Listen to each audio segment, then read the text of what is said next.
আসসালামু আলাইকুম everyone, welcome back to my channel. সবাই কেমন আছেন? আশা করি অনেক অনেক ভালো। আমিও অনেক ভালো আছি। তো আজ আমি আপনাদের সাথে শেয়ার করব মাসের পর মাস ফ্রিজে, নর্মাল ফ্রিজে কিভাবে আপনারা সবজি সংরক্ষণ করে রাখবেন। কারণ সামনে রোজা চলে এসেছে। দেখা গেছে যে রোজার মধ্যে কিন্তু ওইভাবে সবজি খাওয়া হয় না। তো দেখা যায় যে সবগুলো কিন্তু এভাবে থেকে যায়, নষ্ট হয়ে যায়। তো সেই নষ্ট হওয়ার হাত থেকে কিভাবে আমি আমার সবজিকে মানে সংরক্ষণ করে রাখতে পারি ফ্রিজে, তো সেটাই আমি শেয়ার করব। তো বাজার থেকে এই যে পটল, তারপর বিভিন্ন সবজি এখানে কিনে এনেছে, তো এগুলো আমি একটু দেখাচ্ছি। তো এগুলো কিন্তু ভিজা।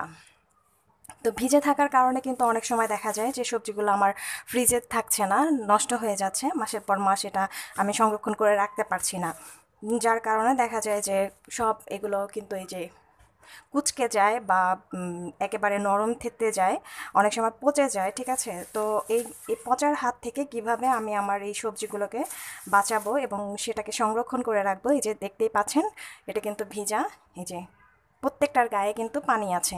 তো এই পানি থাকা অবস্থায় যদি আমি ফ্রিজে রেখে দিই এই যে ভিজা পলিথিনে, তাহলে কিন্তু আমার সবজিগুলো কিন্তু পচে যাবে। তো এই পচার হাত থেকে আমি এটাকে কিভাবে সেভ করব, এই যে এই লেবু এটাও কিন্তু ভেজা। তো এগুলো ওরা আসলে বাজারে যখন মানে বিক্রি করে, তখন ওরা কিন্তু এই ফলগুলোকে বা সবজিগুলোকে টাটকা দেখানোর জন্য কিন্তু সবসময় কিন্তু ওরা পানি স্প্রে করে, যার কারণে কিন্তু এগুলো ভিজা থাকে।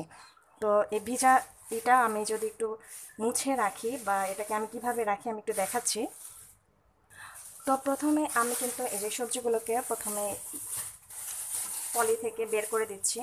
তো এগুলোকে আমি একটু বাতাসে শুকিয়ে নিব, হাতে সময় থাকলে মানে শুকিয়ে নেব। আর যদি হাতে সময় কম থাকে তখন কিন্তু এই যে এভাবে করে আমি একটু মুছে দিচ্ছি। একটু মুছে দিলেই হবে। মুছে এটাকে একটু 2 মিনিটের মতো বাইরে রাখতে হবে, যা তাহলে কিন্তু আমার সবজিগুলো কিন্তু আর পচবে না ফ্রিজে রাখলে। আর পলিগুলোকে অবশ্যই সেটাকে একটু শুকিয়ে নিতে হবে। শুকিয়ে নিলে কিন্তু আপনার এই যে কোনো সবজি পচতেছে না। তো এগুলোকে আমি একটু মুছে ক্লিন করে নিচ্ছি। আর এটাকে আমি একটু শুকাবো বাতাসে, যাতে ড্রাই হয়ে যায়। তো পটলগুলো আমি ক্লিন করে নিয়েছি একটু মুছে। এদিকে আছে করলা, তো করলাগুলো একটু মুছে নিচ্ছি এগুলো। তো এগুলো সবগুলোই কিন্তু ভিজা আছে। তো এগুলো একটু শুকিয়ে নেব বাতাসে।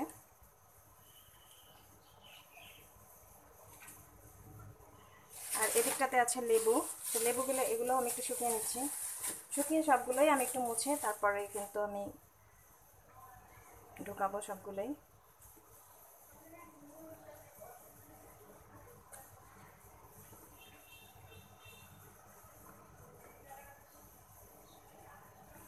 আর এদিকে এই সাইডটাতে আছে টমেটো। তো টমেটোগুলো আমি করে দিচ্ছি। সবগুলোতেই কিন্তু পানি আছে কম বেশি। তো এগুলো হচ্ছে আমার আগের বেগুন। এই যে দেখতেই পাচ্ছেন, এগুলো কিন্তু এই যে ফ্রিজে আমি পলি আটকে রাখিনি ঠিক মতো, যার কারণে কিন্তু এই যে কুচকে গেছে। তো এগুলো নষ্ট হয়ে গেছে বেগুনগুলো।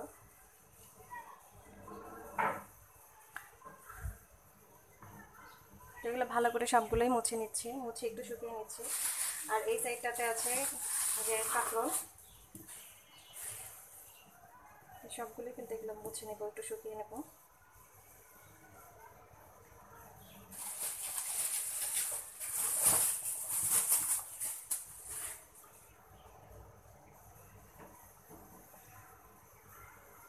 তো এগুলোকে প্রায় 10 মিনিটের মতো শুকিয়ে নেওয়ার পর আমি কিন্তু এই যে একেবারে শুকনো দেখে একটা পলি নিয়েছি। তো পলিতে আমি তুলে নিচ্ছি এগুলো। তুলে পলির মুখটা কিন্তু আমি আটকে দিচ্ছি। তো এই যে এভাবে নিয়ে এই যে প্রত্যেকটাকে এভাবে ধরে গিট দিতে হবে এভাবে করে।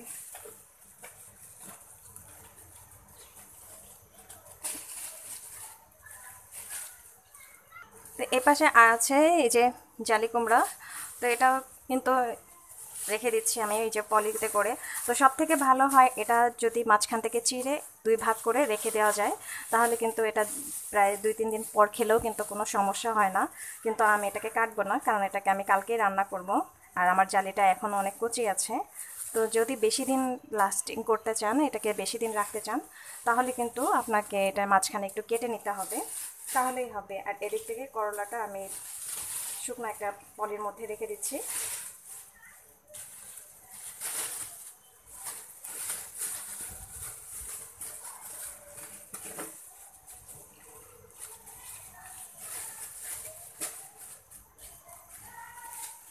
এপাশে আছে এই যে সব পলিগুলোই কিন্তু একেবারে ড্রাই। এই যে লেবুগুলো রাখছি এখানে।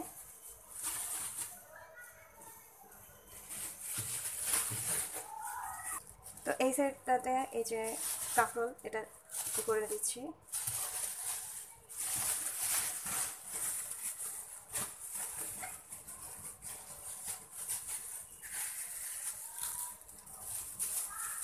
তো বেগুনগুলো রাখছি।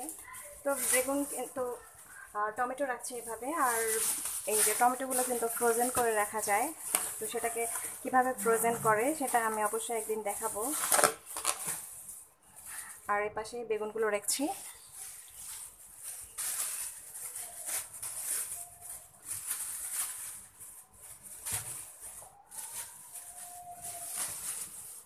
তো এই পর্যায়ে আমি এখানে মাছ নিয়েছি। তো এই মাছগুলোকে কিভাবে সংরক্ষণ করি সেটা দেখাচ্ছি। তো এই মাছগুলো কিন্তু এই যে বাজার থেকে কেটে এনেছে। তো এগুলোকে আমি ক্লিন করে তারপরে রাখবো, না হলে কিন্তু মাছ থেকে আষ্টে গন্ধ আসে। তো এই পর্যায়ে এই মাছগুলোকে আমি একটু ক্লিন করে নিচ্ছি। তো এই ফুলকো এগুলো শুদ্ধ যদি আমি রাখি মাছের সাথে, তাহলে কিন্তু মাছ গন্ধ হয়ে যাবে। বেশি দিন কিন্তু মাছ আসলে খাওয়া যায় না, দেখা যায় যে আষ্টে গন্ধ আসে। আর এগুলো যদি একটু লবণ দিয়ে কচলে একটু ধুয়ে নিই, তাহলে কিন্তু আমি অনেক দিন এই মাছটা ফ্রিজে রেখে খেতে পারবো, তাহলে কিন্তু গন্ধ আসবে না। এই যে জাস্ট রক্ত পানিটা মাছের ফেলে দিতে হবে। তো আমি সবসময় লবণ দিয়ে মাছগুলো একটু খোঁচে তারপরে কিন্তু মাছগুলো ফ্রিজে রাখি সবসময়ের জন্য।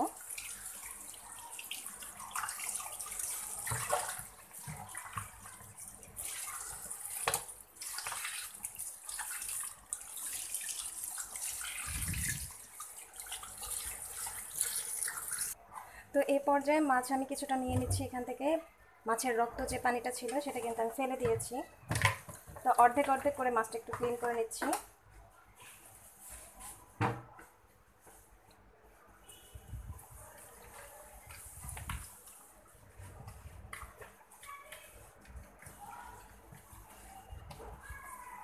তো মাছগুলোকে কিন্তু আমি ধুয়ে নিয়েছি। এখন এগুলোকে ফ্রোজেন করার জন্য আমি এই যে পলিতে ঢুকিয়ে দিচ্ছি।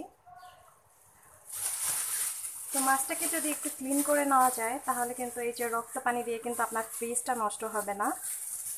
তখন কিন্তু মানে ফ্রিজ কিন্তু অনেক সময় দেখা যায় মাছের রক্ত পানি দিয়ে কিন্তু ফ্রিজ নষ্ট হয়ে যায়, তখন সেটা কিন্তু আবার অনেক খারাপ লাগে। ফ্রিজ পরিষ্কার করা কিন্তু অনেক ঝামেলার কাজ। তো এইভাবে একটু পরিষ্কার করে নিলে, মাছটা একটু লবণ দিয়ে খোঁচে ধুয়ে নিলে কিন্তু আর ফ্রিজও নোংরা হবে না। আর মাছ থেকে যে একটা আষ্টে গন্ধ থাকে, সেই গন্ধটাও কিন্তু আর আসবে না।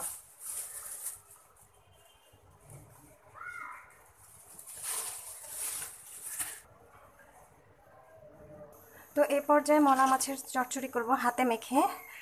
তো আমি এখানে বেগুন নিয়েছি আর একটা টমেটো দিয়েছি। তো বেগুনটাকে আমি ধুয়ে এইভাবে ছোট ছোট করে কেটে নিয়েছি মেরিনাকে দিয়ে। আর দিয়ে দিচ্ছি টমেটো কুচি। তো এখানে একটার মতো টমেটো কুচি দিয়েছি। আসলে হাতে মেখে রান্না করলে কিন্তু খেতে ভালোই লাগে, তাই আজকে হাতে মেখে করছি। দিয়ে দিচ্ছি পেঁয়াজ কুচি, এখানে পরিমাণ মতো পেঁয়াজ কুচি দিয়ে দিলাম। এরপর দিয়ে দিচ্ছি কাঁচামরিচ, এটাও আমি স্বাদ মতো দিয়ে নিয়েছি। এরপর হলুদ গুঁড়ো দিয়ে দিচ্ছি, এখানে 1 চা চামচ হলুদ গুঁড়ো। আর দিয়ে দিচ্ছি সামান্য পরিমাণ হলুদ গুঁড়ো। আর দিয়ে দিচ্ছি রসুন বাটা, এখানে 1 চা চামচ রসুন বাটা দিলাম।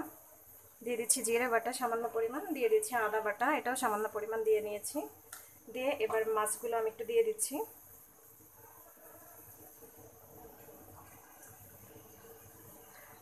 এরপর অ্যাড করে দিচ্ছি এখানে তেল। তো তেলটা আমি পরিমাণ মতো দিব। তো এখানে মেপে মেপে আমি 2 কোষ দিয়ে নিচ্ছি। দিয়ে এটাকে আমি একটু ভালো করে মেখে নিচ্ছি এগুলো মশলাগুলো হাতে। তো আমি আরও একভাবে এই মলা মাছ রান্না করে দেখিয়েছিলাম আমার একটা ব্লগে, তো আমি সেটা কিন্তু আমি শেয়ার করেছি। তো এইটার ভিডিওর ডিসক্রিপশন বক্সে কিন্তু আমি ওই ভিডিওর লিঙ্কটা দিয়ে দিব, যে ওটা কীভাবে রান্না করি। ওটাও কিন্তু অসম্ভব ভালো লাগে, একেবারে গন্ধ আসে না। আর এভাবে রান্না করলেও গন্ধ আসে না। মাছটা একটু ভালো করে ক্লিন করে নিলে, লবণ দিয়ে বারবার একটু খচে নিলে আর ভালোই লাগে। তো এটাকে একটু ভালো করে মেখে নিচ্ছি, একটু কচলে কচলে মাখতে হবে। এরপর আমি একটু পানি অ্যাড করে দিব। তো তো এই পর্যায়ে দিয়ে দিচ্ছি 1 চা চামচের মতো লবণ। এটা আমি অবশ্য স্বাদ মতো দিয়ে নিয়েছি। দিয়ে এটাকে একটু ভালো করে আরেকটু মেখে নিচ্ছি। তো এমনভাবে মাখতে হবে যাতে করে মাছটা যেন না ভেঙে যায়। তো এই পর্যায়ে আমি পানি দিয়ে দিচ্ছি। তো এটা সামান্য পরিমাণ পানি দিব, জাস্ট মাছটা সিদ্ধ হতে যতটা লাগে। দিয়ে আমি গ্যাসটি অন করে দিচ্ছি। তো মাছটা কিন্তু আমার সিদ্ধ হয়ে এসেছে। তো আমি এটাকে একেবারে মাখা মাখা করব, ঝোল কিন্তু রাখবো না, ঝোল একেবারে টানিয়ে নিব। তো ছোটো মাছের এই চচ্চড়িতে কিন্তু একেবারে ঝোল রাখলে ভালো লাগে না আবার খেতে, একেবারে মাখা মাখা থাকলেই কিন্তু খেতে অসম্ভব ভালো লাগে।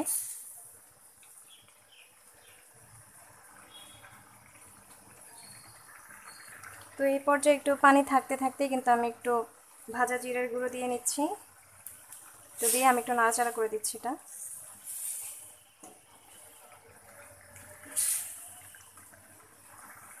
তো রান্নাটা কিন্তু আমার হয়ে গেছে।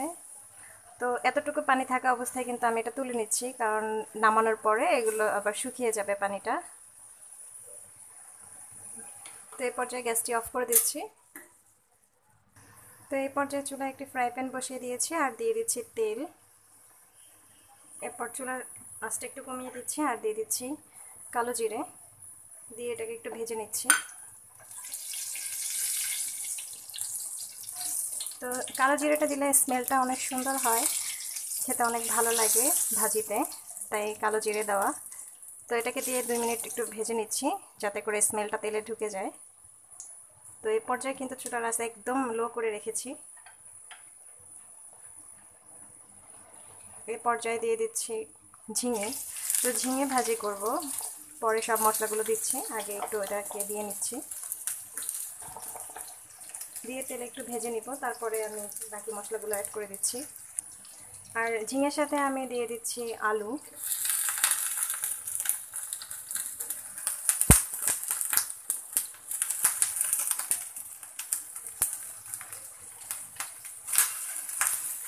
সেটাকে একটু উল্টা পাল্টা দিচ্ছি।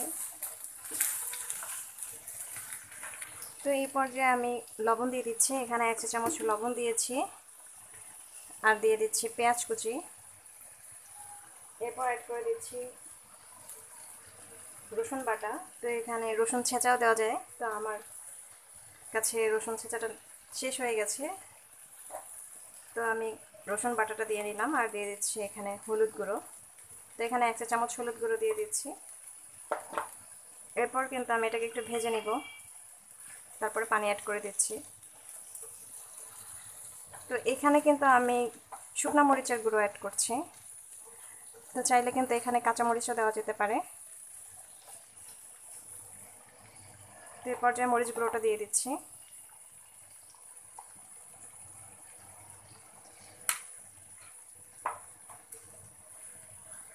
তো এটাকে আমি 2 মিনিটের মতো একটু ভেজে নিব, যাতে করে মশলার যে গন্ধটা সেটা চলে যায়। তারপরে আমি একটু পানি অ্যাড করে দিচ্ছি যাতে করে আলুটা আর ঝিঙেটা আমার সিদ্ধ হয়ে যায়। তো এই পর্যায়ে আমি একটু পানি অ্যাড করে দিচ্ছি। তো এটা সামান্য দিয়েছি, বেশি না। তো দিয়ে এটাকে আমি একটু নাড়াচাড়া করে দিচ্ছি। পানিটা কিন্তু আমি একেবারে শুকিয়ে নেব, একেবারে ভাজা ভাজা করে ফেলবো এটাকে। আর উপর থেকে একটু টমেটো কুচি দিয়ে দিচ্ছি। এটা জাস্ট কালারটাকে অনেক সুন্দর করে দেয়, যার কারণে টমেটো কুচি দেওয়া। তো এটা চাইলে বাদ দিতে পারেন। তো এই ভাজিটা কিন্তু অসম্ভব টেস্টি হয়। তো ভাজিটা কিন্তু আমার হয়ে গেছে, আমি গ্যাসটি অফ করে দিচ্ছি। তো আজকের ব্লগটি এই পর্যন্তই। যদি ভালো লেগে থাকে তাহলে অবশ্যই একটা লাইক দিবেন, কমেন্ট করে জানাবেন কেমন হয়েছে। অবশ্যই অবশ্যই আমার চ্যানেলটিকে সাবস্ক্রাইব করবেন, পাশে থাকা বেল আইকনটি ক্লিক করবেন যেন নিত্য নতুন ভিডিও দেখতে পান। আল্লাহ হাফেজ।